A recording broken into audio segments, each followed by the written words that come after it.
The thunder of hooves echoed through the Wyoming twilight as Lillian Edwards drove her failing mare forward.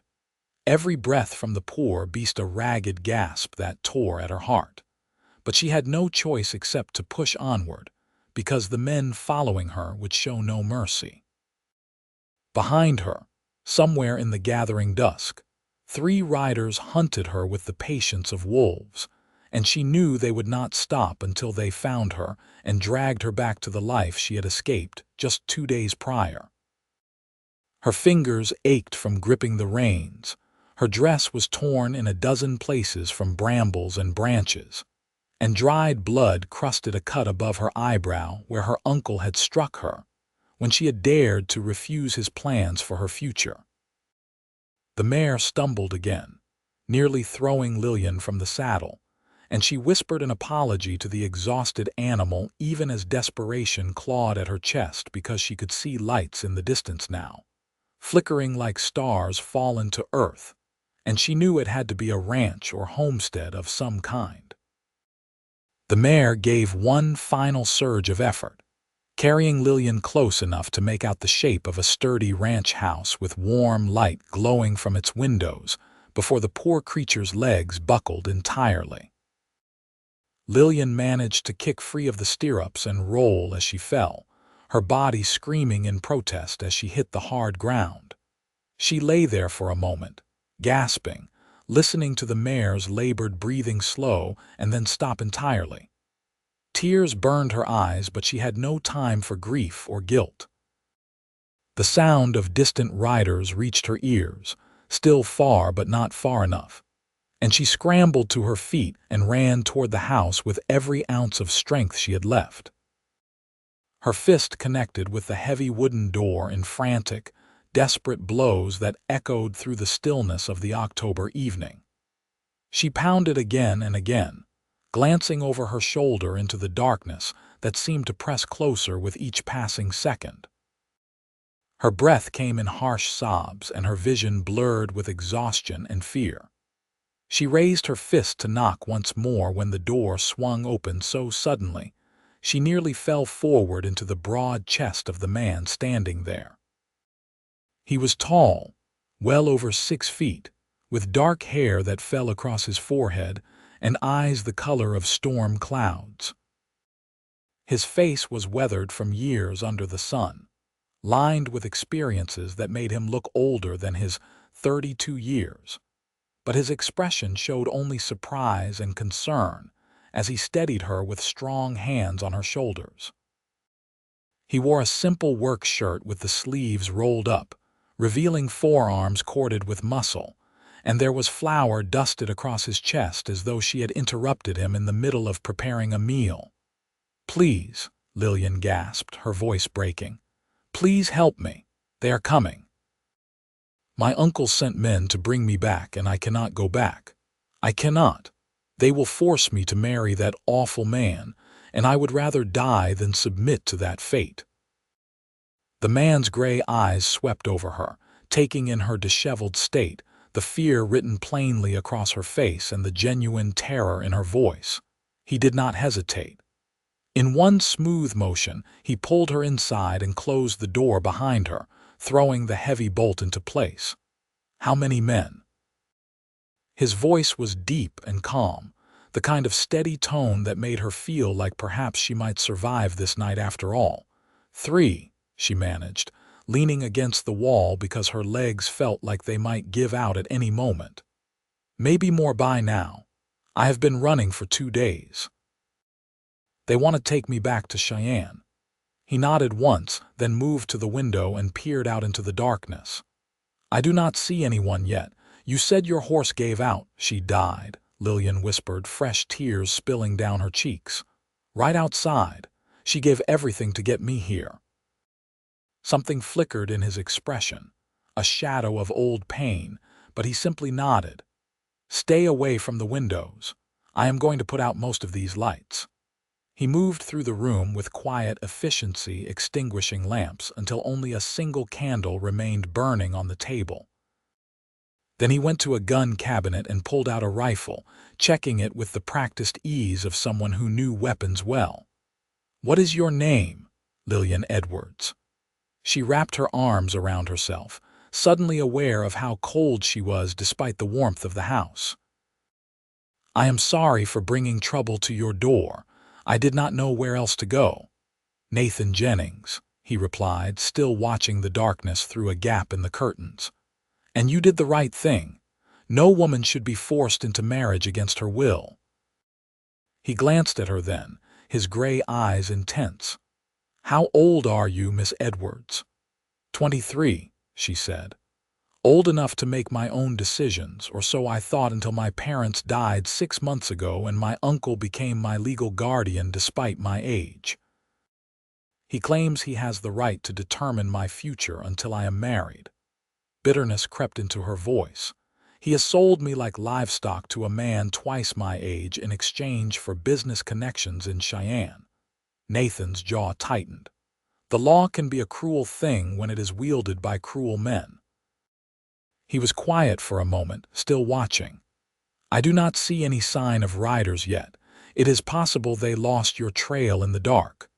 Lillian wanted to believe that, but she knew her uncle too well. Marcus Edwards was not a man who gave up easily, and he had too much riding on her marriage to simply let her disappear. "He will offer a reward," she said quietly. "My uncle is a wealthy man. He will make it worth their while to keep searching." "Let them search," Nathan said, and there was steel in his voice now. "This is my land, and I do not take kindly to men who think they can force women into unwanted marriages." He finally turned away from the window to face her fully. "You are safe here, Miss Edwards. I give you my word on that." The sincerity in his voice made something tight in her chest loosen just slightly. She had not realized how desperately she had needed to hear those words until he spoke them. "Thank you," she whispered. "I have nowhere else to go and no one else to turn to. My uncle made sure of that." Nathan set the rifle down within easy reach but returned his attention to her. For the first time, he seemed to truly see her beyond the immediate crisis, and his expression softened. "You are hurt. That cut above your eye needs cleaning." He gestured toward a chair at the table. "Sit down before you fall down. When did you last eat?" The question made Lillian realize she could not remember. "Yesterday morning, I think. Maybe the morning before. Time has been difficult to track." He muttered something under his breath that might have been a curse and moved to the stove where a pot sat with whatever he had been preparing before her arrival. "I was making stew. It is simple but filling. You will eat, and then we will figure out what to do next." Lillian sank into the chair gratefully, her body finally acknowledging the full extent of its exhaustion now that she was no longer running. She watched as Nathan moved about the kitchen with surprising grace for such a large man, ladling stew into a bowl and setting it before her along with a thick slice of bread. The smell alone made her stomach clench with hunger, and she had to force herself to eat slowly rather than wolfing it down like an animal. While she ate, Nathan dampened a clean cloth and approached her cautiously. "May I?" he asked, gesturing to the cut on her forehead. When she nodded, he leaned down and began to carefully clean the wound. His touch was gentle, far gentler than she would have expected from hands so calloused and strong.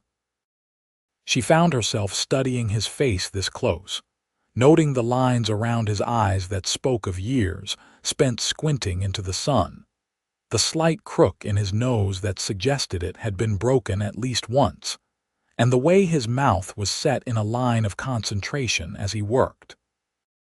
"This will need watching to make sure it does not become infected," he said quietly, "but it is not as bad as it could be. You were lucky." "Lucky," she repeated with a hollow laugh. "I suppose that is one way to look at it." He pulled back, his eyes meeting hers, and she was struck by the depth of understanding she saw there. "You are alive and you are free of them, at least for now. That counts as luck in my book." He returned the cloth to the basin and sat down across from her at the table. "Tell me about these men who are hunting you. How dangerous are they? Lillian set down her spoon, her appetite suddenly gone despite her hunger. The leader is a man named Cole Brennan. He is my uncle's foreman and he has worked for my uncle for 10 years. The other two I do not know as well, but they are ranch hands, tough men used to hard work and long days. Cole is the one I fear most. He looks at me in a way that makes my skin crawl, and my uncle has promised him a generous bonus if he brings me back unharmed. Unharmed, Nathan repeated, his voice flat. Your uncle has particular plans for your wedding night, I imagine, which is why you must be returned in pristine condition. Heat flooded Lillian's cheeks at the blunt statement, but she appreciated his directness.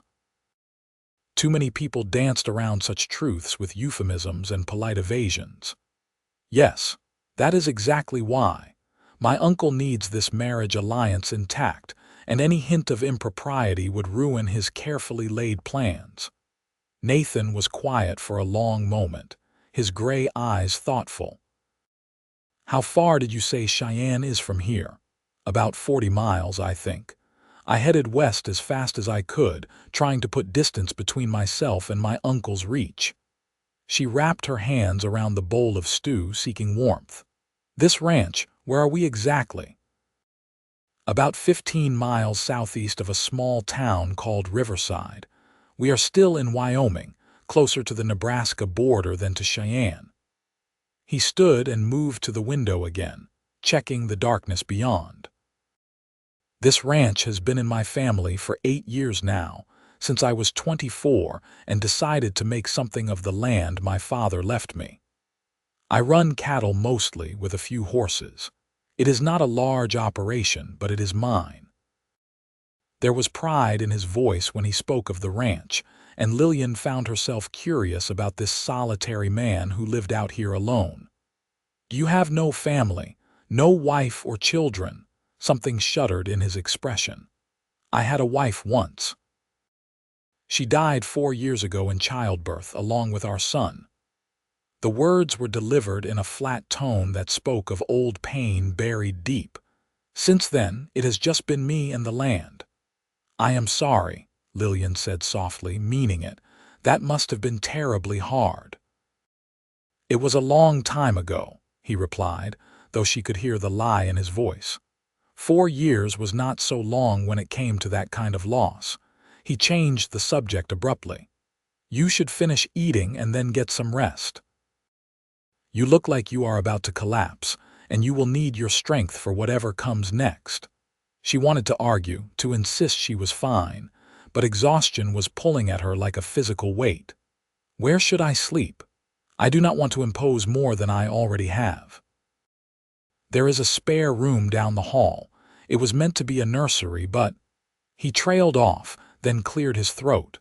It has a bed and clean linens. You will be comfortable enough there. Lillian finished the last of her stew and stood on shaking legs. Nathan was beside her in an instant, his hand under her elbow to steady her. Easy now. You have pushed yourself to the limit and beyond. Your body needs time to recover. He guided her down a short hallway to a small room that did indeed contain a narrow bed with a simple quilt. There was a window overlooking the rear of the property and a small dresser against one wall. It was sparse but clean, and to Lillian it looked like paradise after 2 days of running and sleeping rough. Thank you, she said again, feeling the inadequacy of the words even as she spoke them. You have shown me more kindness than I have any right to expect from a stranger. Nathan's expression softened. Any decent man would do the same, Miss Edwards. Get some rest. I will keep watch tonight in case your pursuers show up. We can talk more in the morning about what to do next. He left, pulling the door partly closed behind him to give her privacy. Lillian stood in the middle of the small room for a moment, hardly able to believe she was truly safe, at least for now. With trembling fingers, she removed her torn and dirty dress and draped it over the chair in the corner, then crawled beneath the quilt in her chemise and drawers. The mattress felt like the most luxurious thing she had ever experienced, and despite her fear and worry, exhaustion claimed her almost immediately. She woke several times during the night, disoriented and frightened until she remembered where she was. Each time, she could hear the quiet sounds of Nathan moving about the house, keeping his promise to stand guard. The knowledge that someone was watching over her, protecting her, was both strange and comforting. When morning light finally crept through the window, Lillian rose and examined her dress with dismay. It was in worse condition than she had thought, torn in multiple places and stained beyond salvaging. She had no other clothes, nothing but what she wore and what little she had managed to stuff into her saddlebags before fleeing, and those bags were still on her dead horse somewhere outside. A soft knock on the door made her jump. "Miss Edwards, are you awake?" Nathan's voice came through the wood. "Yes, but I am not dressed," she called back. "My dress is ruined and I have nothing else to wear." There was a pause. "I might have something that could work, at least temporarily. My wife was close to your size. Give me a moment." He returned a few minutes later and passed a bundle of fabric through the partly opened door without looking in. Lillian took it gratefully and found a simple brown work dress with only a few patches and some carefully mended seams. It was well worn but clean, and when she put it on, it fit reasonably well, though it was slightly loose in the shoulders and snug across the bust. She found a ribbon in the pocket and used it to tie back her long auburn hair, then ventured out to face the day. Nathan was at the stove again, this time cooking eggs and bacon. He turned when he heard her enter, and something flickered in his eyes as he saw her in his late wife's dress, but he only nodded. "It fits well enough. Good."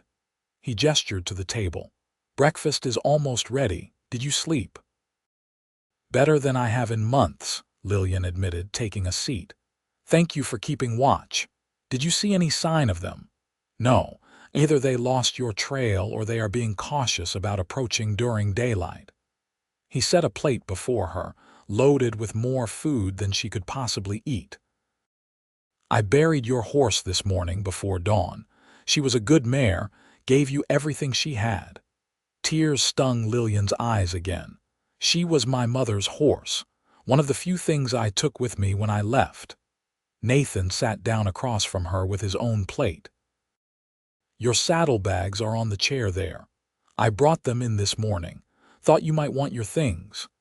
She looked over and saw the familiar leather bags, now dusty and scuffed but intact.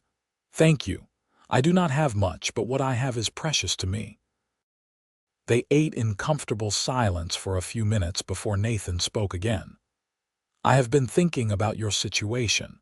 You cannot stay hidden forever, and your uncle will not stop searching. What exactly were you hoping to do after you escaped? Did you have a plan beyond running?" Lillian set down her fork, shame heating her cheeks. "Not really. I thought perhaps I could get far enough away to find work somewhere, maybe as a teacher or a shop girl. I know it sounds foolish, but I was desperate. The alternative was marriage to a man named Gerald Whitmore, a business associate of my uncle's who is 45 years old and has buried 2 wives already under suspicious circumstances." Nathan's expression darkened. "Your uncle was willing to marry you off to a possible murderer for business connections. My uncle cares only about money and power. He never wanted the responsibility of caring for me after my parents died, but the will gave him control of my inheritance until I marry or turn 25. If I marry the man of his choosing, he maintains influence over my money through my husband. It is all calculated, all about control." The bitterness in her voice was sharp enough to cut. 2 years, Nathan said thoughtfully. "You only need to stay free for 2 years, and then you would have control of your own inheritance and your own life. 2 years might as well be forever when you have no money, no protection, and no place to hide." Lillian pushed her eggs around her plate. I took what cash I could find in my room before I left, maybe $40, but that will not last long. I need to find work, but anywhere I go, if I use my real name, my uncle will eventually hear of it. Nathan leaned back in his chair, studying her with those penetrating gray eyes. What if you did not have to hide? What if you were protected by a name and a position your uncle could not touch? She frowned, not understanding. What do you mean? What if you were married, but not to the man your uncle chose? What if you married someone of your own choosing, someone who could stand between you and your uncle's demands? He held up a hand before she could respond. I am not suggesting anything improper. I am talking about a marriage of convenience, legal and binding, but without any expectations beyond mutual protection and respect. Lillian stared at him, her heart suddenly pounding. You are suggesting we marry, but we only just met. You do not know anything about me beyond what I have told you in a few hours of conversation. I know you are brave enough to run from a bad situation rather than accept it. I know you are honest enough to warn me about the danger you brought to my door. I know you cared enough about your horse to grieve for her even in the midst of your own crisis. Nathan's voice was calm and steady. I have known people for years and learned less about their character than I have learned about yours in one night. But why would you do this? Lillian asked, bewildered. What could you possibly gain from marrying a woman you do not know, a woman who brings trouble and danger with her? He was quiet for a long moment, his gaze turning to the window. This ranch is a lonely place. I built it with my wife, dreamed of filling it with children and laughter and life. When she died, those dreams died too, and for 4 years I have been going through the motions of living without really being alive. He looked back at her, and the raw honesty in his expression made her breath catch. I am not offering you romance or love, Miss Edwards. I am not sure I have that left in me anymore. But I am offering you protection, partnership, and a life of your own choosing. And in return, perhaps you could help me remember what it is to have a purpose beyond mere survival. Lillian felt tears spill down her cheeks. That is the saddest and kindest thing anyone has ever said to me. She wiped at her face with the back of her hand. You would truly do this. You would marry me to protect me from my uncle. I would. But you need to understand what you would be agreeing to. This ranch is hard work. The winters are brutal, the summers are scorching, and there are days when everything that can go wrong does go wrong. I cannot offer you luxury or ease. What I can offer you is freedom, respect, and a life where no one will force you into anything you do not choose for yourself. It was insane. They were strangers. She knew nothing about him beyond what he had shown her in less than a day. But as Lillian looked at Nathan Jennings, at the quiet strength in his weathered face and the genuine compassion in his storm-gray eyes, she felt something settle in her chest. This was right. She did not understand how or why, but every instinct she had was telling her to trust this man, to take the chance he was offering. Yes, she heard herself say. Yes, I will marry you. Nathan released a breath she had not realized he was holding. Then we should do it today, as soon as possible. The sooner you are legally married, the sooner you are beyond your uncle's control. There is a minister in Riverside who can perform the ceremony. We can ride there this morning, get it done, and file the papers before your uncle's men have a chance to find you. Today. Lillian's voice came out as a squeak. You mean right now, this very day? Strike while the iron is hot, as they say. Your uncle's men could show up at any time. Once we are married, you will be my wife under the law, and your uncle will have no legal claim on you whatsoever. Nathan stood and began clearing the breakfast dishes. Get your things together. We will take my wagon to town. It will be faster than riding and more respectable for a woman about to be married. Everything was moving so fast that Lillian felt dizzy. but she forced herself to stand and return to the small bedroom to gather the few possessions she had in her saddlebags. She found a brush and worked the tangles from her auburn hair, then braided it neatly and pinned it up as best she could without a mirror. The brown dress would have to do for a wedding gown, but she supposed it did not matter much when the marriage was one of convenience rather than love. Nathan was hitching up the wagon when she emerged from the house carrying her saddlebags. He had changed into a clean shirt and vest, and his dark hair was neatly combed back. He looked strong and solid and real, not like the kind of man who would abandon her or betray her trust. She had to believe that. She was putting her entire future in his hands. The ride to Riverside took about an hour over rough roads. Nathan kept a steady pace, his eyes scanning the landscape constantly for any sign of riders. Lillian found herself studying his profile, trying to understand the man she was about to marry. He had a strong jaw shadowed with stubble, a straight nose, and those remarkable gray eyes that seemed to see everything. His hands on the reins were confident and capable, hands that had worked hard for everything they held. "What are you thinking?" he asked without looking at her. She startled, not realizing he had noticed her attention. "I was thinking that I do not even know your favorite color or whether you prefer coffee or tea. Is that not strange, to marry someone when you do not know the smallest things about them?" A hint of a smile touched his lips. "Blue, the color of the sky right before sunset. And coffee strong and black. What about you? Green like the grass in spring, and tea with honey when I can get it." She hesitated, then asked, "What was your wife's name, if it is not too painful to talk about?" Sarah Jennings, born Sarah Morrison." His voice was steady but soft. "She was a good woman, kind and hardworking. We grew up together, married when we were both 22. We had 8 years together before the fever took her." He was quiet for a moment. "I am not looking to replace her, Miss Edwards. I want you to understand that.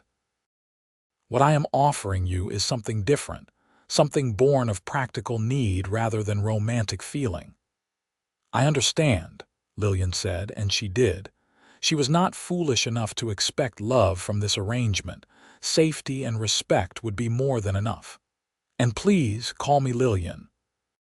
If we are to be married, we should at least use our given names." "Lillian, then. And you should call me Nathan, not Mr. Jennings." He glanced at her briefly, his gray eyes unreadable. "We will make this work, Lillian. I give you my word on that." Riverside was a small town, barely more than a handful of buildings clustered along a wide dirt road.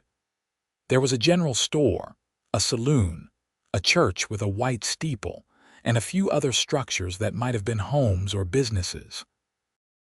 Nathan guided the wagon to the church and helped Lillian down with a steady hand under her elbow. The minister was an elderly man named Reverend Thomas Harris, with white hair and kind eyes that crinkled at the corners when he smiled. He seemed surprised but pleased when Nathan explained their purpose, asking only a few gentle questions to ensure that Lillian was entering the marriage of her own free will. She appreciated his concern and assured him that yes, she was choosing this, that Nathan was offering her protection and she was accepting it gladly. The ceremony was brief and simple. There were no flowers, no music, no gathered friends or family to witness the occasion. Just Lillian and Nathan standing before Reverend Harris in the quiet church, while dust motes danced in the sunlight streaming through the windows. The Reverend spoke the traditional words about marriage and commitment, about honor and faithfulness, and then asked Nathan to speak his vows. "I, Nathan Joseph Jennings, take you, Lillian Rose Edwards, to be my lawfully wedded wife. I promise to protect you, respect you, and stand by you for as long as we both shall live." His voice was deep and solemn, his gray eyes locked on hers. Lillian's voice trembled only slightly as she repeated her own vows. I, Lillian Rose Edwards, take you, Nathan Joseph Jennings, to be my lawfully wedded husband. I promise to honor you, support you, and stand by you for as long as we both shall live." There was no ring to exchange, but Reverend Harris pronounced them husband and wife nonetheless. And when Nathan leaned down to kiss her briefly on the lips, sealing their vows, Lillian felt the strange sensation of her entire life pivoting on this single moment. For better or worse, she was now Lillian Jennings, wife of a rancher she had known for less than a day. They signed the marriage certificate and paid Reverend Harris his fee, and then Nathan insisted on stopping at the general store. "You need more than one dress," he said firmly when Lillian protested, "and other things besides. We will outfit you properly." The store owner, a cheerful woman named Mrs. Patterson, was delighted to help, chattering about the weather and the news from Cheyenne as she showed Lillian various fabrics and ready-made garments. Lillian chose 2 simple dresses, one in dark blue and one in gray, along with undergarments, a warm shawl, and practical boots. Nathan added items without consulting her: hairpins and ribbons, a bar of rose-scented soap, a warm nightgown, and a thick coat for the coming winter. "You do not have to buy all this," Lillian whispered when Mrs. Patterson went to the back to wrap their purchases. "I still have some of my own money." "You are my wife now," Nathan replied quietly. "It is my responsibility to provide for you. Besides, you will need that money later for things you want rather than things you need." The simple statement made Lillian's throat tight. He was already thinking of her comfort, her future wants, when he owed her nothing beyond the protection he had promised. She found herself reaching out to touch his hand briefly, a gesture of thanks she could not put into words. They were loading the parcels into the wagon when a commotion down the street caught their attention. 3 riders had just entered town, their horses lathered and dusty. Even from a distance, Lillian recognized the lead rider's build and the way he sat his horse. Cole Brennan. Her uncle's foreman had found her. "Nathan," she breathed, her hand clutching his arm. "That is them. That is Cole and 2 of my uncle's men." Nathan's expression went hard as stone. "Get in the wagon, stay calm. You are my wife now, legally bound to me, and they have no claim on you whatsoever." But even as he spoke, Cole spotted them. She saw the moment of recognition in his posture, saw him gesture to the other men. They rode over slowly, deliberately, their horses' hooves loud on the packed dirt of the street. Cole dismounted a few feet away, his eyes fixed on Lillian with an intensity that made her skin crawl. "Miss Edwards," he said, his voice carrying a false note of relief. "Thank God we found you. Your uncle has been worried sick. These wild stories about you running away, we all knew you must have been confused, maybe thrown from your horse and hit your head. Come on now, we will get you home safe and sound." Nathan stepped forward, positioning himself between Lillian and the 3 men. "The lady is no longer Miss Edwards. She is Mrs. Jennings now, my wife as of 1 hour ago, legally married and documented. She is not going anywhere with you." Cole's expression went from false concern to genuine anger in a heartbeat. "That is not possible. Mr. Edwards is her legal guardian. She cannot marry without his permission. She is 23 years old, well above the age of consent, and she can marry whomever she damn well pleases." Nathan's voice was hard as iron. "We were wed by Reverend Harris in the church right there, and the marriage is recorded in the county records. You have no legal standing to take her anywhere." One of the other men, a burly fellow with a scar across his cheek, spat into the dirt. "That does not matter. Mr. Edwards wants her back, and he is paying good money to make that happen. Legal wife or not, she is coming with us." "You would kidnap a married woman in broad daylight in the middle of town." Nathan's hand moved to rest on the gun at his hip. "That would be a crime, One that would see you all hanged if you are caught. Cole's eyes narrowed. Who is going to stop us? You, one man against three. Maybe you are a good shot, but you cannot get all of us before one of us gets you. Maybe not, came a new voice, calm and authoritative. But I reckon 5 men against 3 makes for better odds, especially when the 5 include the law.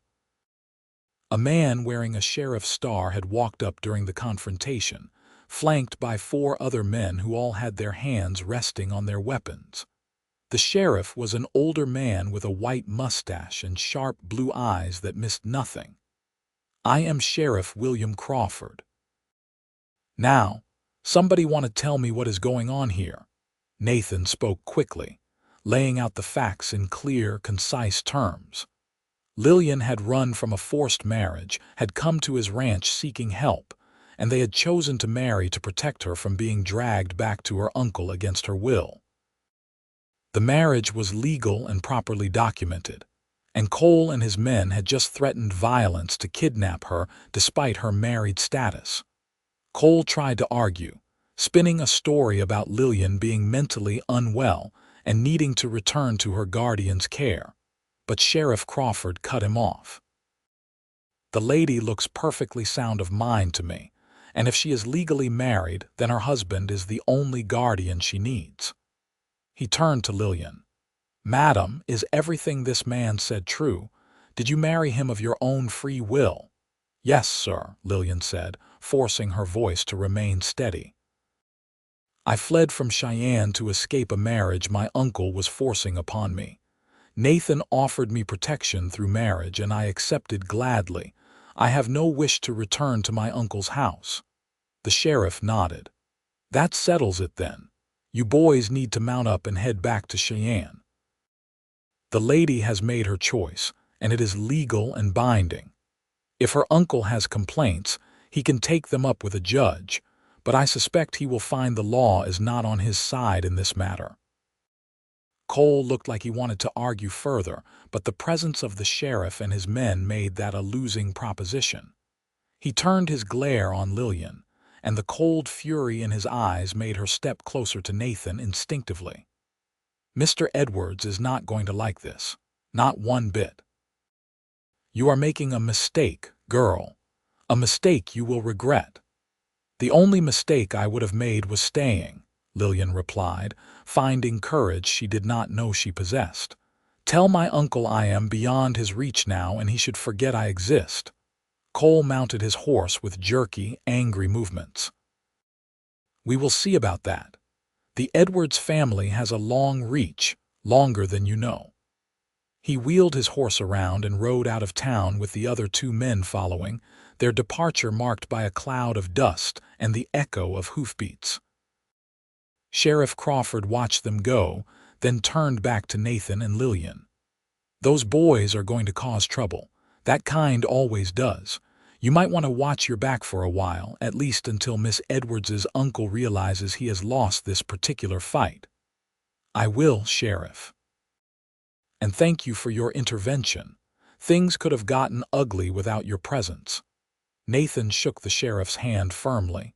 Just doing my job. Nobody is going to force a woman into anything in my town, not while I am wearing this badge. He tipped his hat to Lillian. Congratulations on your marriage, Mrs. Jennings. I hope you will be very happy here in Wyoming. The title still felt strange, but Lillian smiled and thanked him. As she climbed into the wagon beside Nathan for the ride back to the ranch, she felt the weight of what had just happened settle over her. She was truly married now, bound to a man she barely knew, but she was also free from her uncle's control for the first time in 6 months. The relief was so intense it made her dizzy. They rode in silence for a while before Nathan spoke. Cole Brennan was right about one thing. Your uncle has a long reach, and men like him do not take defeat well. We need to be prepared for him to try something else. I know, Lillian said quietly. I am sorry I brought all this trouble to you. You did not deserve to be dragged into my family's ugliness. I dragged myself into it when I opened my door last night, Nathan replied, and I do not regret it, but we need to be smart. Your uncle might try legal challenges, claiming the marriage was fraudulent or that I coerced you somehow. He might hire more men to try to intimidate or threaten us. Hell, he might even try to have me killed if he thinks that would return you to his control. The thought made Lillian's blood run cold. I did not think about that. If something happened to you because of me, I could not bear it. Nathan reached over and took her hand, his calloused palm warm against hers. Nothing is going to happen to me. I have dealt with difficult men before, and I am still here. We will be careful, keep our eyes open, and make sure the ranch is secure. Together, we can handle whatever your uncle throws at us. The confidence in his voice steadied her, and she squeezed his hand in return. Together, she repeated. I like the sound of that. When they arrived back at the ranch, Nathan spent the rest of the daylight hours securing the property. He checked the fences, made sure the livestock were accounted for, and set up some simple early warning systems using rope and bells that would alert them if anyone tried to approach the house at night. Lillian helped as much as she could, learning the layout of the ranch and beginning to understand the scope of the work that went into maintaining it. As evening fell, they prepared dinner together in the kitchen, working in companionable silence. Lillian found herself watching Nathan as he moved about the space, noting the efficiency of his movements and the quiet contentment that seemed to settle over him when he was engaged in simple, practical tasks. He caught her looking once and raised an eyebrow in question. I was just thinking that this feels strangely normal, she admitted, as though we have been doing this for years rather than just meeting yesterday. Some people fit together easily, Nathan said, stirring the pot on the stove. Not in a romantic sense necessarily, but in a practical one. We seem to work well together, at least so far. After dinner, as they sat at the table with cups of coffee, Nathan brought up the subject that had been hovering between them all day. We should talk about the sleeping arrangements.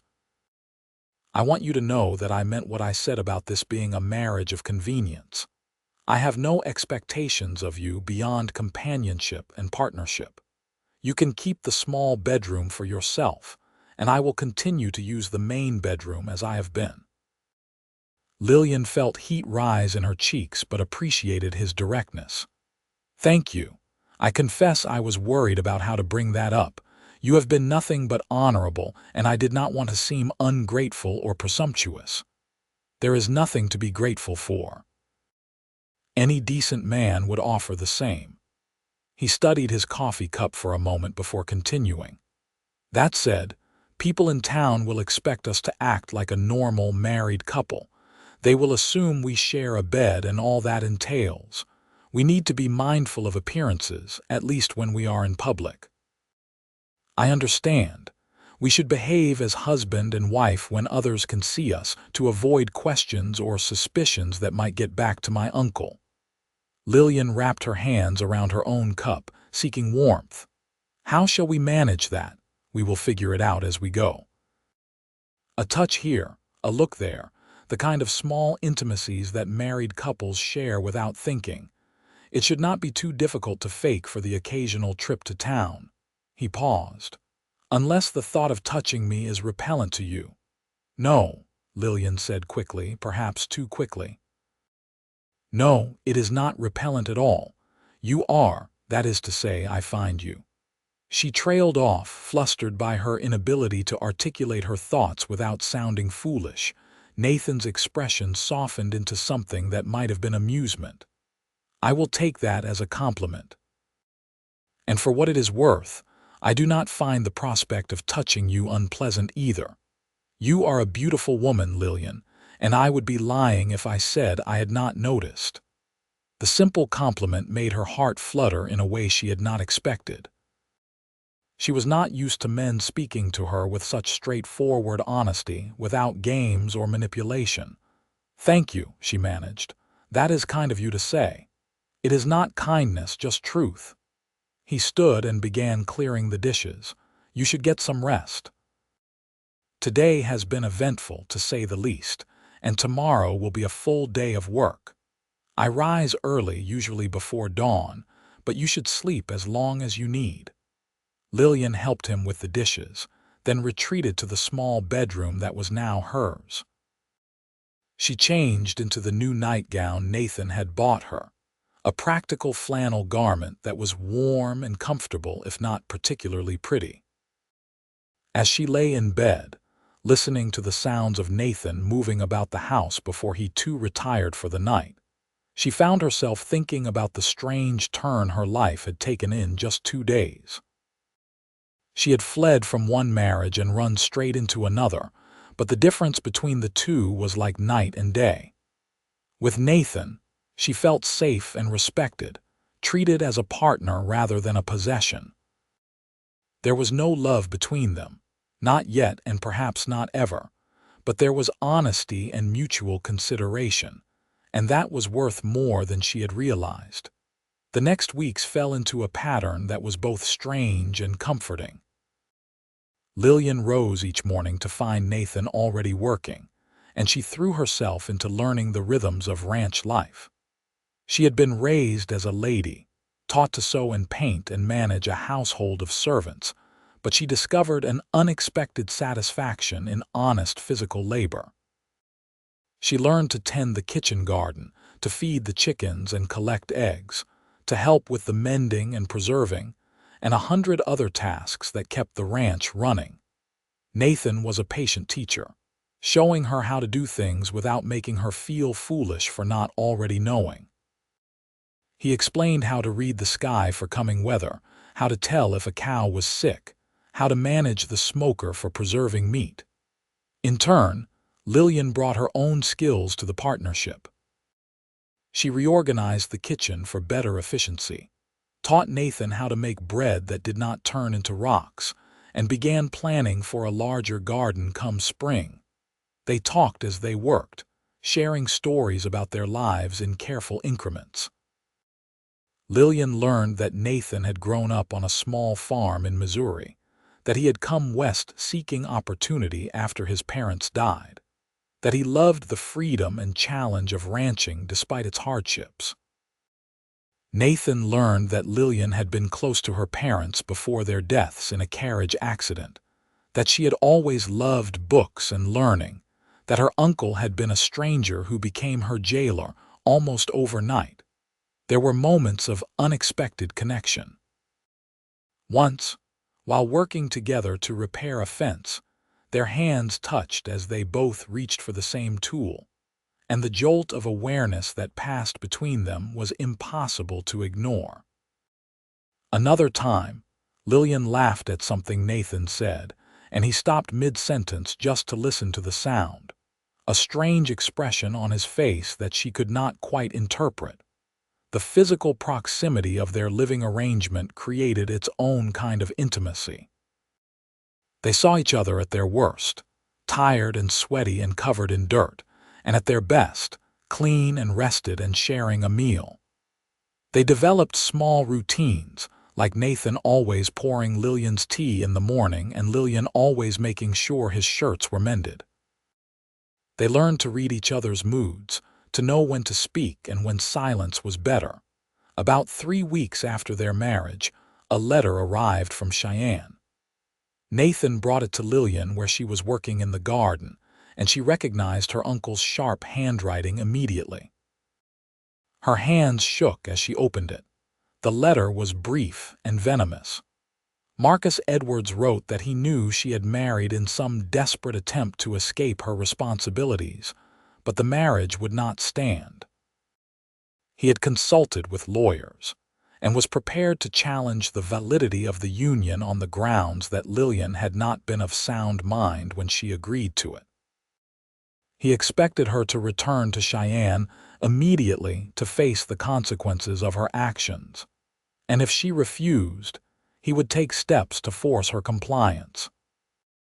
The letter ended with a thinly veiled threat against Nathan, suggesting that accidents happened on ranches all the time, and it would be a shame if her new husband came to harm because of her stubbornness. Lillian finished reading and found she was shaking with both fear and rage. "He will not give up. He is threatening you now, Nathan. He is willing to have you hurt or killed just to get me back under his control." Nathan took the letter from her trembling hands and read it himself, his expression growing darker with each line. When he finished, he folded it carefully and tucked it into his pocket. This letter was a mistake on his part. He has put his threats in writing, which means we have evidence if anything does happen. I will take this to Sheriff Crawford tomorrow and make sure it is on record. But what if he does try something? What if he sends men to hurt you? Lillian could hear the panic rising in her voice. Nathan pulled her into his arms, the embrace sudden but solid and reassuring. "Hey, look at me," he said quietly, his hands on her shoulders. "I have faced down rustlers, survived blizzards, and dealt with more ornery cattle than I can count. I am not going to be intimidated by your uncle or his hired thugs. We will be careful and we will be smart, but we will not live in fear. Do you understand?" Lillian nodded, drawing strength from his certainty. Without thinking, she leaned into his embrace, resting her forehead against his chest. She felt his arms tighten around her, one hand coming up to stroke her hair in a gesture that was both protective and tender. They stood like that for a long moment, and Lillian realized that something had shifted between them. This was no longer just a marriage of convenience. Somewhere in the past 3 weeks, amid the shared work and conversation and small kindnesses, she had begun to care for Nathan as more than just a protector or partner. The thought both thrilled and terrified her. Nathan seemed to sense the change too, because when he pulled back to look at her, his gray eyes were searching her face with an intensity that made her breath catch. "Lillian," he began, his voice rough, but then he stopped, seeming to think better of whatever he had been about to say. "We should go inside. There is weather coming in." She looked up and saw dark clouds gathering on the horizon, moving fast. They hurried to secure the garden and get the tools put away before the storm hit. By the time they made it into the house, the first fat drops of rain were beginning to fall. The storm that followed was fierce, with thunder that shook the windows and lightning that split the sky. Lillian had never been fond of storms, and this one had her on edge. She tried to hide her nervousness as she helped Nathan prepare dinner, but he noticed anyway. "Are you afraid of the storm?" he asked gently. She considered lying but decided against it. "A little. My mother died on a night like this. The carriage accident happened during a terrible storm. I know it is foolish, but I cannot help associating storms with loss." Nathan did not tell her she was being silly or try to rationalize away her fear. Instead, he simply moved closer, his presence solid and grounding. "The house is sturdy. We are safe here, and I am not going anywhere." They sat together as the storm raged outside, sometimes talking and sometimes just existing in companionable silence. At one point, when a particularly loud crack of thunder made Lillian jump, Nathan reached over and took her hand, lacing his fingers through hers. It was a small gesture, but it steadied her more than any words could have. As the storm began to subside and evening turned to night, Lillian found herself reluctant to let go of Nathan's hand. She looked over at him, at the strong lines of his profile illuminated by firelight, and felt something warm and frightening bloom in her chest. This was more than gratitude, more than friendship. It was the beginning of something deeper, something she had not expected to feel. "Nathan," she said softly. He turned to look at her, and the expression in his eyes told her he was feeling it too, this pull between them that had been growing since the night they met. "Thank you for everything, for protecting me, for treating me with respect, for making me feel safe. I do not know what I would have done without you. You would have found another way," he replied. You are stronger than you know, Lillian, but I am glad you knocked on my door that night. I am glad I was the one who got to help you. Are you? The question came out barely above a whisper. Yes. His hand tightened on hers. These past few weeks, having you here, it has reminded me what it feels like to be alive rather than just surviving. I had forgotten what it was like to share my days with someone, to have a reason to come in from the fields at the end of the day. You have given me that. Lillian felt tears prick her eyes. I was so afraid when I ran from Cheyenne. I thought my life was over, that I would be running and hiding forever. But this, here with you, it feels like a beginning instead of an ending. Nathan reached up with his free hand and brushed a tear from her cheek, his touch gentle. It is a beginning, Lillian, for both of us. He hesitated, then added, I know we said this was a marriage of convenience, no expectations, but I find myself hoping for more. Not right away, not before you are ready, but someday. Is that something you might want too? Her heart was pounding so hard she was sure he could hear it. Yes, she whispered. Yes, I think I would like that very much. The kiss was inevitable, a soft meeting of lips that felt like coming home. Nathan cupped her face in his hands, his touch reverent, and Lillian leaned into him, her own hands coming up to rest on his chest. The kiss deepened slowly, carefully, both of them aware that they were crossing a threshold from which there would be no going back. When they finally pulled apart, both breathing harder, Nathan rested his forehead against hers. We should take this slow, he said, his voice rough. I do not want to rush you or make you feel pressured. I know, and I appreciate that. Lillian's voice was shaky but sure. But I want you to know that when I am ready, and I think that might be sooner than you expect, I want this marriage to be real in every way. I want to be your wife truly, not just on paper. The smile that broke across Nathan's face was like the sun coming out from behind clouds. Then we will take it at your pace, whatever feels right to you. There is no rush. We have all the time in the world. They sat together by the fire until late into the night, sometimes talking, sometimes kissing, sometimes just holding each other. When Lillian finally retired to her small bedroom, it was with a heart that felt lighter than it had in months. She lay in bed thinking about Nathan, about the unexpected gift their marriage had become, and about the future that stretched before them full of possibility. The next morning, Nathan rode to Riverside to meet with Sheriff Crawford and register Marcus Edwards's threatening letter. While he was gone, Lillian threw herself into the work of the ranch with renewed energy. She was hanging laundry when she heard a horse approaching and looked up to see a woman riding up to the house. The visitor was perhaps 40 years old, weathered by sun and wind but still handsome, with dark hair streaked with gray and warm brown eyes. She dismounted with the ease of someone who had spent a lifetime on horseback and approached Lillian with a friendly smile.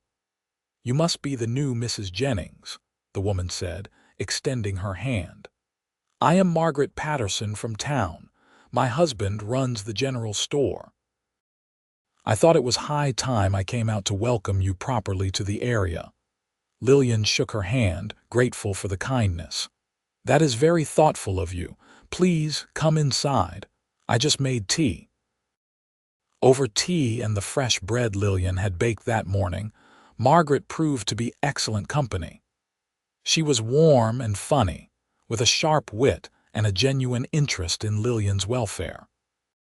She asked gentle questions about how Lillian was settling in and offered advice about surviving the Wyoming winters without being pushy or intrusive.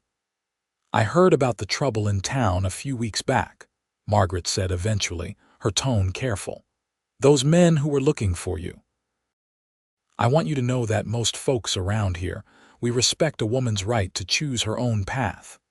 If you chose Nathan Jennings, well, you could have done a lot worse. He is a good man, hard-working and honest as they come. He is, Lillian agreed, warmth flooding her chest at the thought of her husband. I know our marriage happened quickly, but I do not regret it for a moment." Margaret's smile turned knowing.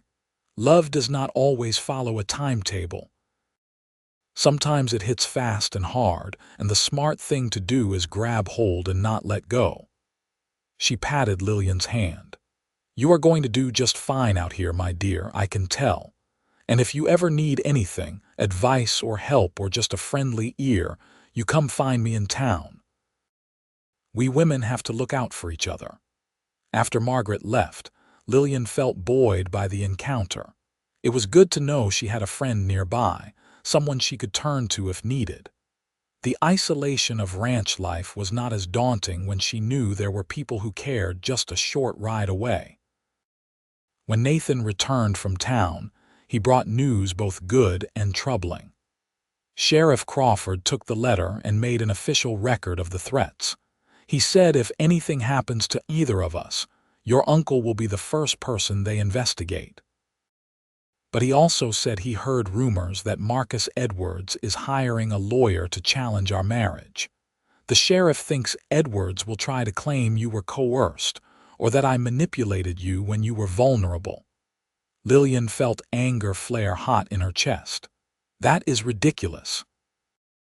I married you of my own free will to escape a genuinely coercive situation. Any reasonable person should be able to see that. Unfortunately, your uncle is wealthy and connected, which means he can afford lawyers who are very good at twisting facts to suit their purposes. Nathan's expression was grim. "We need to be prepared for a legal battle. It could get expensive and drawn out." "I have my inheritance money," Lillian said. "Or I will, once I turn 25. Surely we can fight this with those resources." 2 years is a long time to be embroiled in legal challenges, and your uncle might try to claim control of that money as well, arguing that, as your guardian, he has the right to manage it until you are 25. Nathan sighed and rubbed his face tiredly. "We will face it when it comes. For now, we keep living our lives and building our case that this is a legitimate marriage."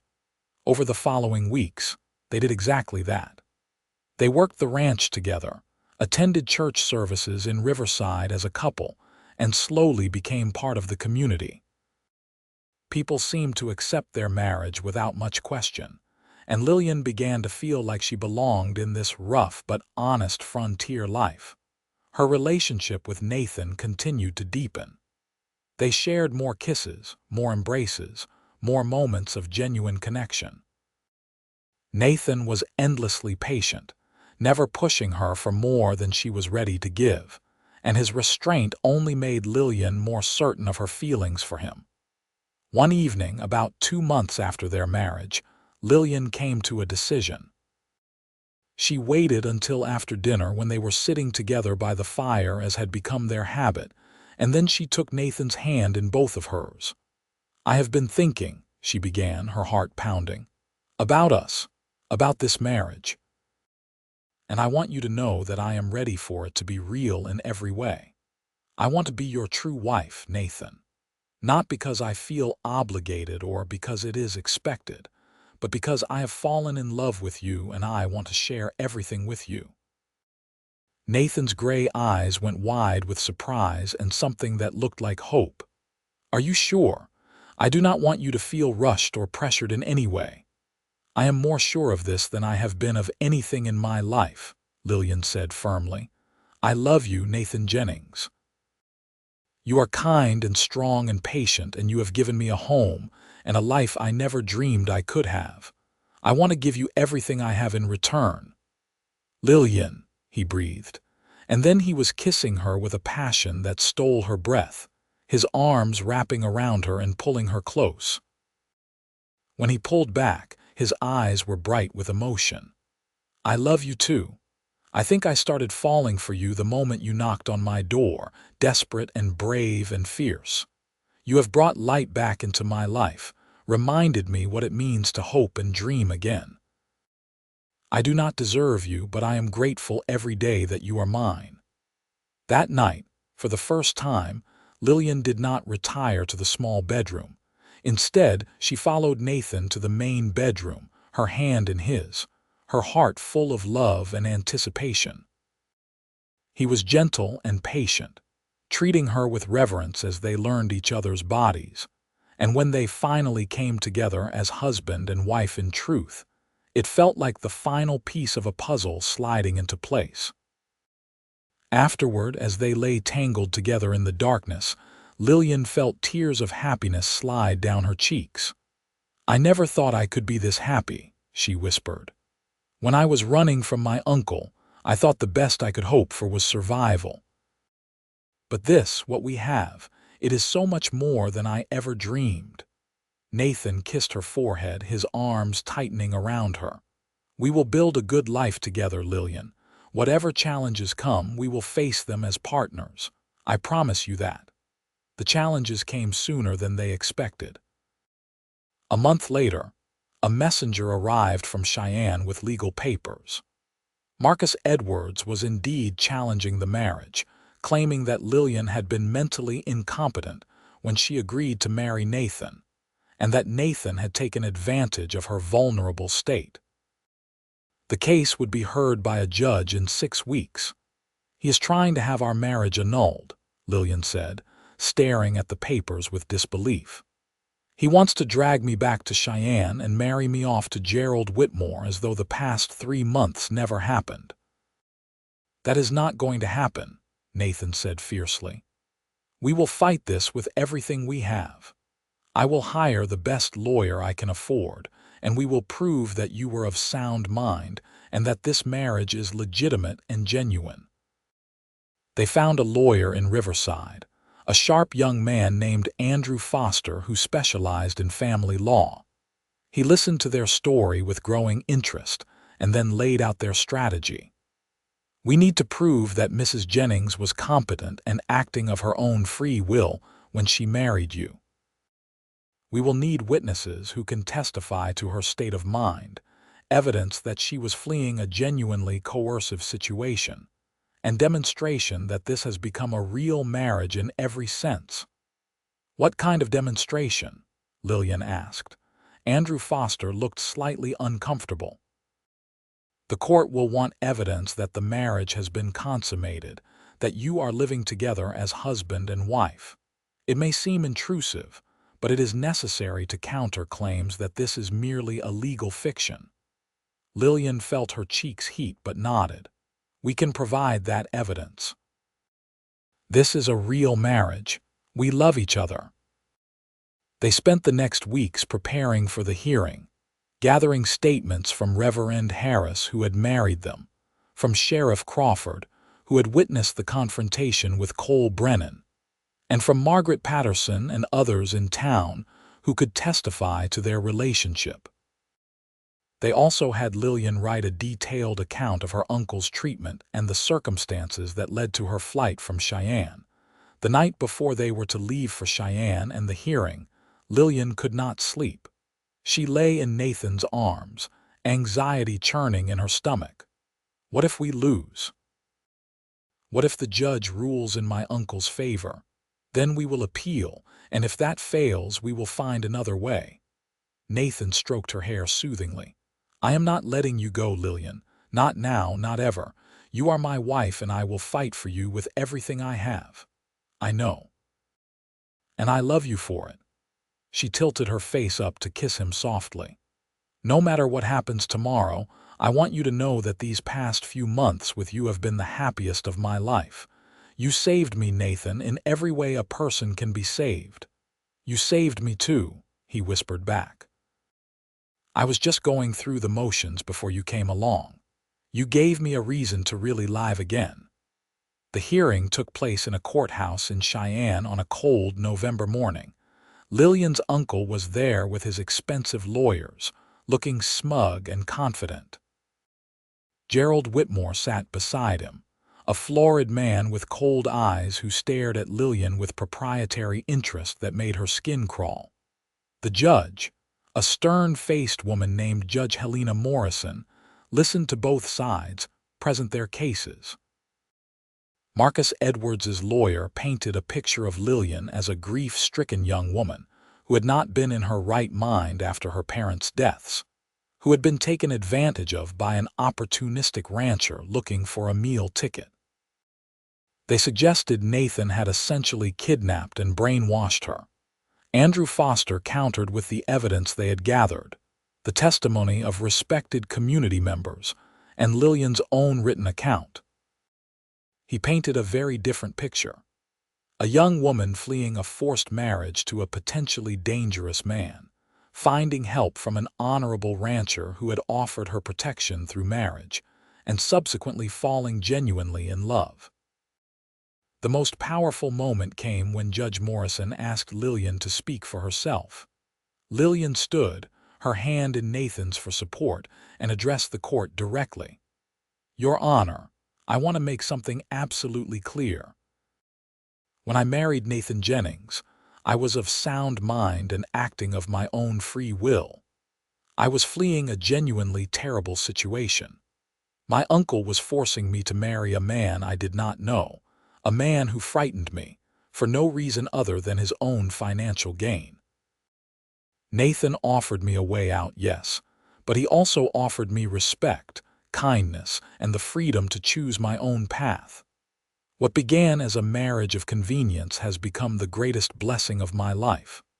I love my husband deeply, and our marriage is real in every possible way. To annul it would be a grave injustice, not just to me but to the principle that women should have the right to determine their own futures." Judge Morrison studied Lillian for a long moment, her expression unreadable. Then she turned that same penetrating gaze on Marcus Edwards. "Mr. Edwards, I have reviewed all the evidence in this case, including the threatening letter you sent to your niece and her husband. I have heard testimony from multiple witnesses attesting to Mrs. Jennings's competence and the legitimacy of her marriage. And most importantly, I have heard from Mrs. Jennings herself, who seems to me to be an intelligent and capable young woman perfectly able to make her own decisions." Marcus Edwards started to speak, but Judge Morrison held up a hand. "I am not finished. It seems clear to me that you are not acting in your niece's best interests, but rather in your own financial interests. Your attempt to force her into an unwanted marriage, and your subsequent efforts to invalidate a legal union she entered willingly speak to a pattern of controlling and manipulative behavior that this court finds deeply troubling." The judge paused, then pronounced her ruling. "The petition for annulment is denied. The marriage between Lillian Rose Edwards and Nathan Joseph Jennings is legal, valid, and will remain in force. Furthermore, I am removing Marcus Edwards as guardian of Mrs. Jennings's inheritance.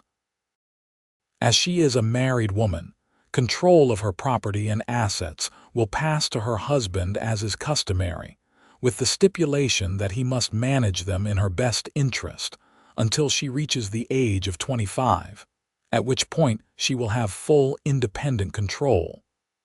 This court is adjourned." The gavel came down with a sharp crack, and Lillian felt her knees go weak with relief. Nathan caught her, pulling her into his arms, and she buried her face in his chest as tears of joy streamed down her cheeks. They had won. Her marriage was safe, her uncle's control was broken, and she was finally, truly free. Marcus Edwards stormed out of the courtroom in a fury, Gerald Whitmore following behind him, but Lillian barely noticed. She was too busy kissing her husband, pouring all her love and gratitude into the embrace. On the ride back to the ranch, Lillian could not stop smiling. "I can hardly believe it is over. For months I have been looking over my shoulder, waiting for the next attack, and now it is finally done." "Not quite done," Nathan said, though he was smiling too. "You still have to wait until you are 25 for full control of your inheritance. But your uncle can no longer touch you or your money, and that is what matters." 2 years, Lillian mused. "In 2 years I will be 25, and we can decide together what to do with the money." Maybe expand the ranch or invest in better equipment or save it for our children's future. Nathan glanced at her, something warm and hopeful in his expression. Our children. Is that something you have been thinking about? I have, Lillian admitted, feeling her cheeks warm. Is it something you want? I know you lost a child before, and I would understand if the thought is too painful. Nathan was quiet for a moment, his hands steady on the reins. I thought I would never want to try again after losing Sarah and our son. The pain was too great. But with you, Lillian, I find myself hoping again. Yes, I would like to have children with you when the time is right. I think you would be an excellent mother. And you will be a wonderful father, Lillian said softly, reaching over to take his hand. When it happens, and I pray it does, our children will be so loved. Winter settled over the ranch in earnest after that, bringing snow and cold winds that howled around the house at night. But inside, Lillian and Nathan built a warm and happy life together. They worked hard during the short days and spent the long evenings by the fire, talking and reading and simply enjoying each other's company. Their physical relationship deepened as well, becoming a source of comfort and joy for both of them. As the new year of 1888 turned and winter began to give way to spring, Lillian discovered she was pregnant. The realization came on a bright March morning when she woke feeling queasy and suddenly could not stand the smell of coffee. She waited a few more days to be certain before telling Nathan, wanting to be sure. When she finally told him over breakfast one morning, his reaction was everything she could have hoped for. His face lit up with joy and wonder, and he pulled her into his arms with such enthusiasm that he nearly knocked over his chair. Are you sure, truly? As sure as I can be without seeing a doctor, but all the signs are there. I think we are going to have a baby, Nathan. Tears of happiness filled her eyes. Are you happy? Happy, he laughed, the sound full of pure delight. Lillian, I am overjoyed, terrified but overjoyed. He pulled back to look at her, his hands on her shoulders. We will do everything right this time. You will see the best doctor, take every precaution, rest as much as you need. I'm not losing you or our child. I could not bear it. The fear in his voice reminded Lillian of what he had lost before, and she cupped his face in her hands. I am young and healthy, and we will be careful. We will have the best care possible, and we will have a beautiful, healthy baby. Lillian did indeed see the doctor, a competent woman named Dr. Emily Chen who practiced in Riverside. Dr. Chen confirmed the pregnancy and pronounced Lillian healthy and strong. She advised rest, good nutrition, and light work, but assured them both that Lillian was in excellent condition for childbearing. As Lillian's pregnancy progressed through the spring and into summer, the ranch seemed to bloom with new life right along with her. The garden flourished under her care, the cattle thrived, and Nathan built a proper cradle for the baby with his own hands, carving it from fine wood and smoothing it until there were no rough edges. He also began work on expanding the small bedroom into a proper nursery, determined to give their child the best possible start. Lillian had never felt more loved or cherished than during those months. Nathan was attentive to her every need, helping with the household tasks when she grew tired, insisting she rest when she overdid it, and spending his evenings with his hand on her growing belly, talking to the baby and telling it stories. When the child began to move inside her, strong kicks and rolls that made her gasp, Nathan's eyes filled with tears of wonder. I can feel it, he whispered, his large hand splayed across her belly. Our baby is really in there, growing strong. Our baby is very active, Lillian said with a laugh. I think we are going to have our hands full with this one. Margaret Patterson became a frequent visitor, bringing advice and baby clothes she had saved from when her own children were small.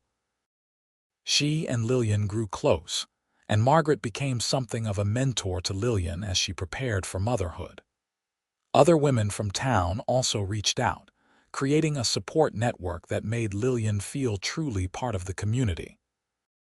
As her due date in early November approached, Nathan became increasingly protective and nervous. He checked on her constantly, worried about every twinge or discomfort, and made Dr. Chen promise to be available at a moment's notice when the time came. Lillian found his concern touching if sometimes a bit overwhelming. "I am going to be fine," she assured him one evening as they sat together, her huge belly making it difficult to find a comfortable position.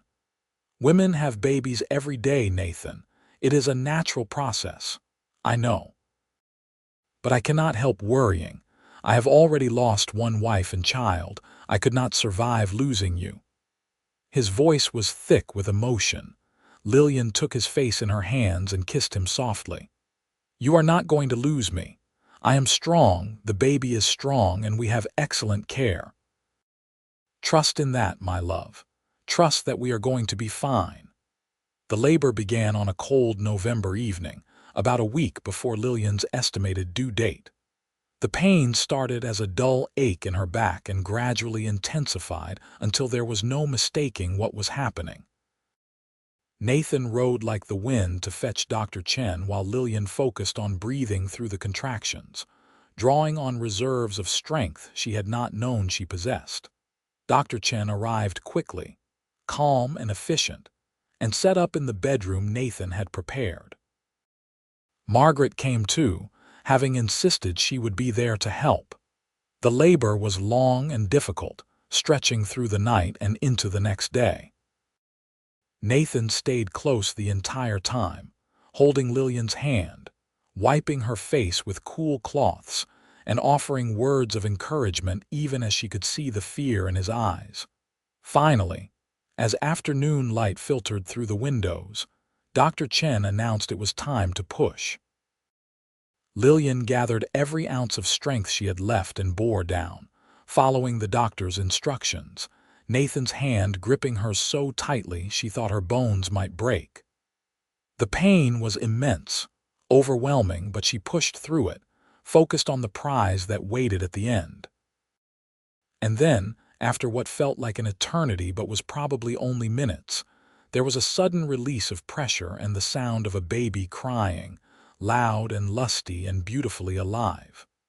Dr. Chen held up the infant with a triumphant smile. "It is a boy, a healthy, beautiful boy." Lillian collapsed back against the pillows, exhausted and elated, tears streaming down her face. Nathan was crying too, openly sobbing as he looked at his son for the first time. Dr. Chen cleaned the baby quickly and wrapped him in a blanket, then placed him in Lillian's arms. He was perfect.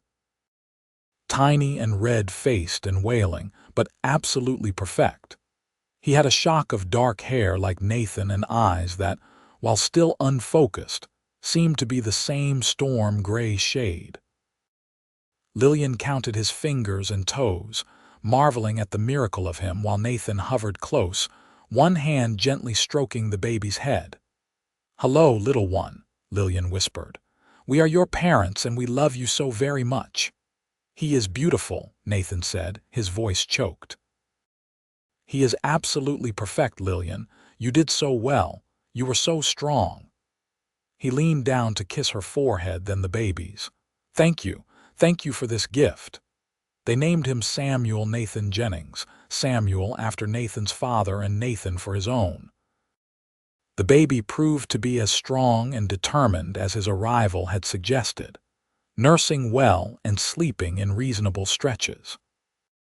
Nathan was a devoted father from the first moment, changing diapers without complaint, walking the floor with Samuel when he fussed, and spending hours just watching the baby sleep with an expression of wonder on his face. The months after Samuel's birth were busy and exhausting but filled with joy. Lillian recovered quickly from the birth, and soon the ranch was running smoothly again with the addition of their tiny new family member. Samuel grew quickly, reaching all his milestones right on time, and bringing endless delight to his parents with each new discovery. On Lillian's 25th birthday, they had a quiet celebration at the ranch. The day also marked the moment when Lillian gained full legal control of her inheritance, no longer needing Nathan's guardianship of the funds. They sat down together with the account books and discussed what to do with the money. "It is your inheritance," Nathan said. "You should decide how it is used." "It is our money," Lillian corrected. "We are partners in this marriage and in this life. We should make the decision together." She looked at the figures, which were substantial, her parents having been wealthy merchants. "What if we use some of it to expand the ranch? Buy more land, better equipment, maybe hire some help so we are not doing everything ourselves. And we could set aside a portion for Samuel's future, for his education or to help him start his own life someday." Nathan nodded thoughtfully. "That sounds like a solid plan. We could also make some improvements to the house, make it more comfortable and better suited for a growing family." "A growing family," Lillian smiled. "Are you hoping for more children, Mr. Jennings? If we are blessed with them, yes. I would love for Samuel to have brothers and sisters." Nathan reached across the table to take her hand. "But I have everything I need right here. You and our son and this life we have built together. Anything else is just a bonus." Over the next 2 years, they implemented their plans. They purchased additional land, increasing the size of the ranch substantially. They bought better breeding stock and modern equipment that made the work more efficient. They hired 2 ranch hands, young men from town who were reliable and hardworking. And they made improvements to the house, adding on a proper dining room and expanding the nursery into a larger children's room. In the summer of 1890, Lillian gave birth to their second child, a daughter they named Catherine Rose. She had her mother's auburn hair and her father's gray eyes, and from the moment she entered the world, she had both her parents wrapped around her tiny fingers. Samuel, now nearly 2.5, was fascinated by his baby sister and wanted to help with everything. 2 years after Catherine came another son, James, who proved to be the quietest of the 3 children, more content to observe than to demand attention. And then, when Lillian was 30 and Nathan was 37, they welcomed their 4th and final child, another daughter named Grace Margaret after the woman who had become Lillian's dear friend. The ranch prospered along with their family. It became known as one of the most successful operations in the area, renowned for quality cattle and well-trained horses. Nathan's reputation as an honest and fair rancher grew, and people came from considerable distances to do business with him. Lillian managed the household and the financial side of the ranch with skill, her education and natural intelligence making her an invaluable partner in every aspect of the business. Their children grew up strong and healthy, running wild across the ranch lands and learning the value of hard work from both their parents. Samuel showed an early aptitude for animal husbandry and often talked about expanding their horse breeding operation when he was old enough. Catherine was fascinated by growing things and spent hours in the garden with Lillian, learning about plants and cultivation. James loved books and numbers, showing signs that he might become the scholar of the family. And little Grace, well, Grace was only 2 years old but already showing signs of having inherited her mother's fierce determination and her father's protective instincts. On their 10th wedding anniversary, Nathan surprised Lillian by taking her to Cheyenne for a weekend, leaving the children in Margaret's capable care. It was the first time they had been alone together since Samuel's birth, and it felt like a second honeymoon. They stayed in a fine hotel, ate in restaurants, and spent the evenings talking and rediscovering each other without the constant demands of ranch life and children. On their last evening there, as they sat in the hotel restaurant, Nathan reached across the table and took Lillian's hand. "Do you ever regret it? Knocking on my door that night, marrying a stranger, choosing this life instead of whatever else might have been possible for you?" Lillian looked at the man who had been her husband for 10 years, the man who had saved her and loved her and built a beautiful life with her. His dark hair was now touched with gray at the temples, and there were more lines around his eyes, but he was still the strong, kind, steady man who had opened his door to a desperate woman and offered her everything he had. "Regret it?" she smiled, her eyes filling with happy tears. "Nathan, that night I knocked on your door was the luckiest night of my life. I was running from something terrible, but I ran straight into something wonderful. You gave me safety and respect and love. You gave me a home and a family and a purpose. You gave me a life beyond anything I could have dreamed. How could I possibly regret that?" "I feel the same," Nathan said, his voice rough with emotion. "You came into my life when I had given up on ever being truly happy again. You brought light and laughter and love back to me. You gave me children and partnership and joy. You are the best thing that ever happened to me, Lillian Jennings." They kissed across the table, not caring who might see, celebrating the love that had grown from such unexpected beginnings into something deep and lasting and true. When they returned to the ranch, their children ran to greet them, all 4 of them talking at once about everything that had happened while their parents were away.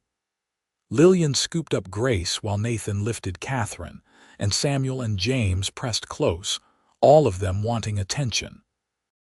Standing there in the yard of their ranch, surrounded by their children with the land stretching out around them, Lillian felt her heart swell with contentment.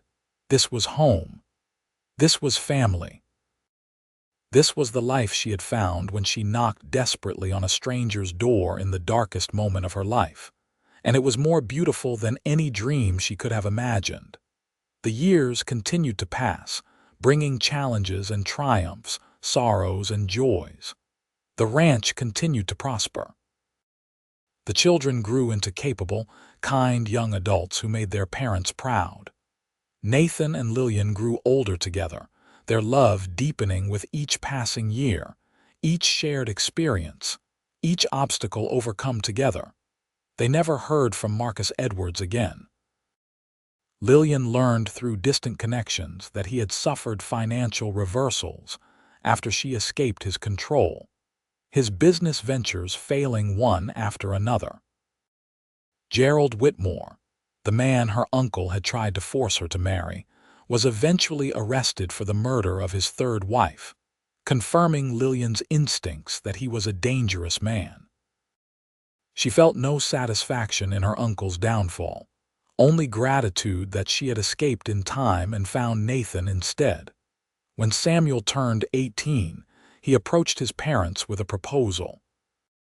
He wanted to start a horse breeding program on the ranch, specializing in quality working horses that could be sold to other ranchers and homesteaders.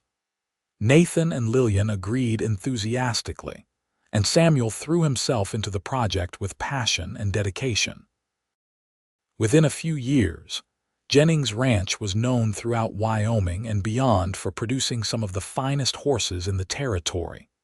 Catherine, meanwhile, developed the gardens into something spectacular, growing not just vegetables for the family, but also herbs and flowers that she sold in town. She had an artist's eye for beauty and a scientist's mind for understanding what plants needed to thrive. She eventually married a young farmer from a neighboring property, and the 2 of them started their own successful farm focused on specialty crops. James did indeed become the scholar of the family. He went to university in the East to study law, returning to Wyoming to practice in Cheyenne. He used his education to help small ranchers and homesteaders navigate the increasingly complex legal landscape of the changing West. He never forgot his roots or the values his parents had taught him. Grace, the youngest, proved to have her mother's business acumen and her father's way with animals. She took over managing the cattle operation when she was still in her 20s, modernizing their practices and expanding their markets. She never married, claiming she was too busy and too happy with her life to want to change it, and her parents supported her choice to forge her own path. As Nathan and Lillian entered their 50s and then their 60s, they began to step back from the day-to-day work of the ranch, turning more and more over to their children. But they never truly retired.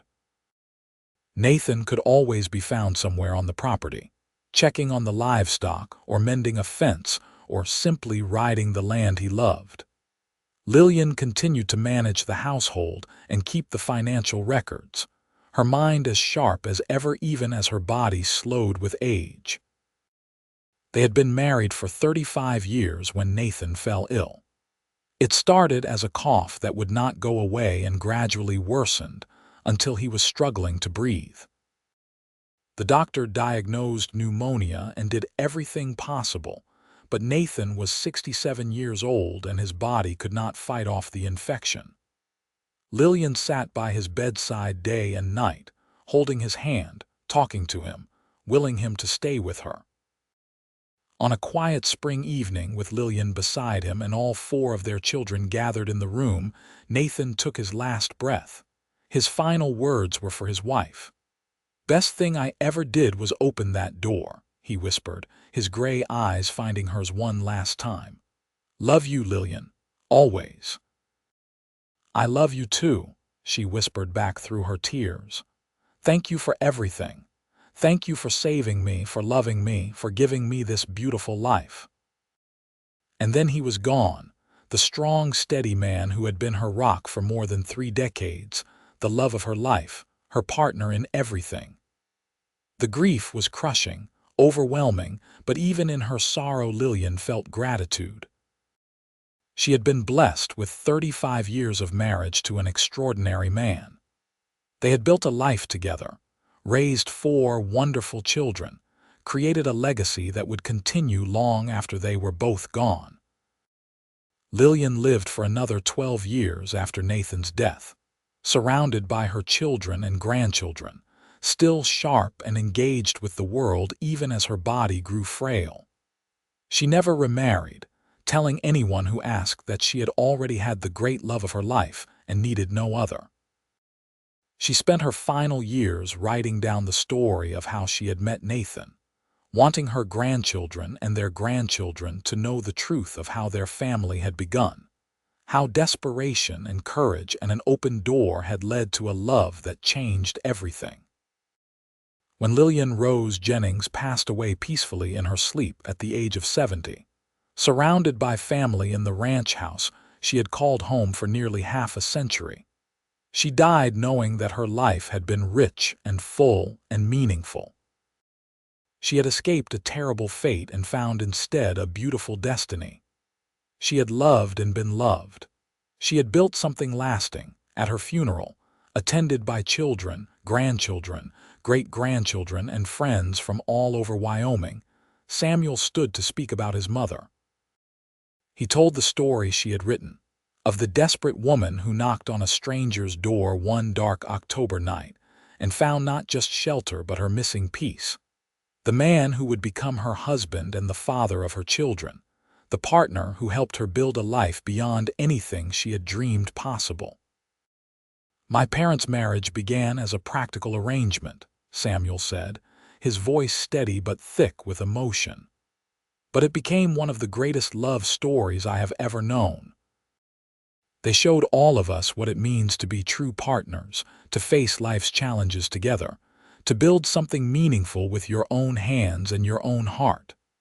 They taught us about courage, kindness, hard work, and love, and they left us with a legacy we will carry forward with pride." Lillian was buried beside Nathan on a hillside overlooking the ranch they had built together. Under the wide Wyoming sky, they had both loved. On her headstone, beneath her name and dates, her children had inscribed the words she had once spoken to Nathan on their 10th anniversary. The luckiest night of my life. The ranch continued to thrive for generations after them, always kept in the family, always bearing the name Jennings. The story of how Nathan and Lillian met became family legend, passed down through the years as a testament to the power of courage, kindness, and love. And on quiet evenings, when the wind whispered through the grass, and the sun set in brilliant shades of blue and gold, it was said you could still feel their presence there, the lonely rancher and the desperate woman who had found in each other everything they had been missing, and together had created something beautiful and lasting and true.